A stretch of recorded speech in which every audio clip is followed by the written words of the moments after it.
Здрасте, некоторые мангаки очень странные люди, и я не про тех, которые делают кринж и секаю, это-то скорее больные люди. Я имею в виду чуваков, которые придумывают, казалось бы, простые, но при этом капец криповые истории. Помните видос про девчонку, которая похитила автора манги на месяц и держала его на цепи в своей комнате, чтобы он закончил новую работу? Если не видели, то ссылочка в описании. Так вот, я нашел что-то похожее, но при этом менее романтичное и более опасное, что ли? Но зато главы такие же короткие, поэтому сори. Растягиваю видео как могу. А еще у этой манги есть небольшая особенность. Дело в том, что тут как бы не показывают главного героя для полного погружения, а все действие показано от первого лица. Прикол? Прикол. А знаете, что еще прикол? Вы собрали 30 тысяч лайков под видео о гигантской девушке, поэтому я, как и обещал, сделал телеграм-канал, где будут публиковаться арты с великаншами. Ссылочка в описании. Но для начала залетайте на Бусти. Там лежит полный пересказ манги про гигантскую девушку, а также 2 хентай-видоса без цензуры. Ну и все будущие видео там тоже можно посмотреть на день раньше. А еще про ремангу не забывайте. Лучшая читалка и большой выбор тайтлов. Ссылочка в закрепленном комментарии. Итак, милая девушка. Манга начинается с того, что к нам в гости заходит какая-то очень схематично нарисованная дамочка. Слушай, ты же в курсе, что выглядишь как скетч? Я шарю, о чем говорю, так как буквально в следующей главе прорисовка будет более детальной. Но да ладно. Короче, к нам в квартиру залетает девушка со словами «прости, что разбудила, должно быть, я пришла слишком рано». Но она и не к нам домой приходит, а к герою, но тут не показывают его, поэтому будем считать, что девчонка пришла к нам. Оказывается, она пришла на свидание и даже приготовила ланч. Вот только девушка ошиблась квартирой, и вообще ей нужен какой-то рекун. А мы, судя по всему, ни хрена не рекун. Мы даже не факт, что кун вообще. Девчонка не верит нам и подозревает, что мы прячем у себя дома другую девушку. Однако потом до нее доходит, что она ошиблась, так как забыла надеть свои линзы. Йоу, челы с плохим зрением, объясните мне. Вы реально путаете людей, когда не носите очки или линзы? Например, у моих родителей тоже плохое зрение, но они ни разу меня не путали с другими детьми.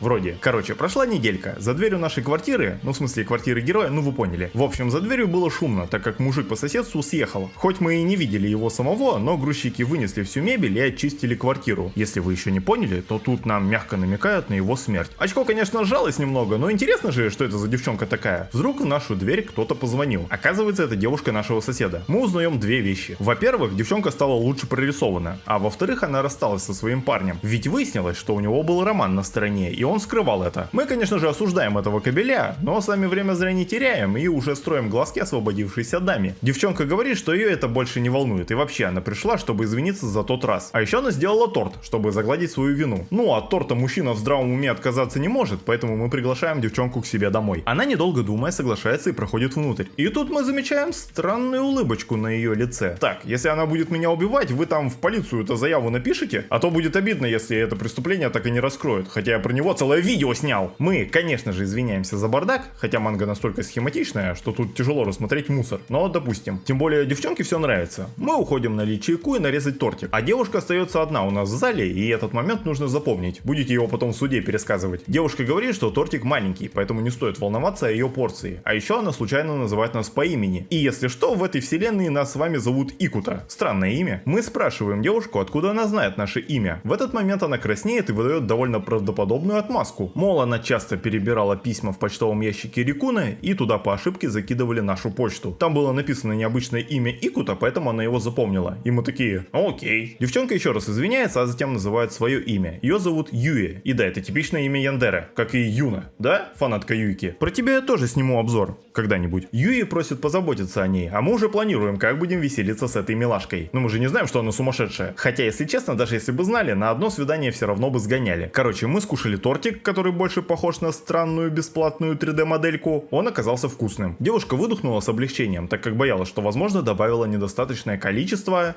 Чего именно мы не узнаем, но можем предположить, что это было снотворное. Потому что мы, блядь, сразу вырубились. Если честно, это довольно криповая сцена. Не хотел бы я, чтобы меня вырубили, а потом вырезали почку. Благо, в этом конкретном случае почка осталась при нас. Очнулись мы уже на коленках у Юи. Кстати, с этого ракурса у нее довольно внушительная грудь. Девушка рассказала, что мы неожиданно уснули. Наверное, устали на работе. Да, а подозрительный тортик, который ты принесла, ни при чем. Мы почему-то извиняемся. Наверное, потому что в этой вселенной мы японец. А Юи говорит, что наше лицо очень милое, когда мы спим. Окей. Окей, допустим. Ладно, время уже позднее, давай тебе пора домой. Мы прощаемся, а девчонка спрашивает, может ли она как-нибудь еще зайти к нам в гости. Мы, конечно же, соглашаемся, и на этом первая встреча заканчивается. Захлопнув дверь, мы погружаемся в раздумья. А что нахрен случилось-то? Красивая, одинокая девчонка была у нас дома, а мы, вырубились? Да еще и посуда вымыта почему-то. Все вещи аккуратно сложены, даже пыль протерта. И тут повествование от первого лица дает сбой, и нам показывают Юэ, которая держит в руках ключ от нашей квартиры. Тут-ду-ду-дум. Жить нам осталось недолго, но все равно интересно, что будет дальше. На следующий день, когда мы были на работе, Яндерка забралась к нам домой и решила постирать нашу одежду. Ее сильно возбудили наши трусишки, что я не буду комментировать, а затем она оглядывает квартиру, нюхает нашу рубашку и говорит, что станет для Икута идеальной девушкой. Ну, в смысле для нас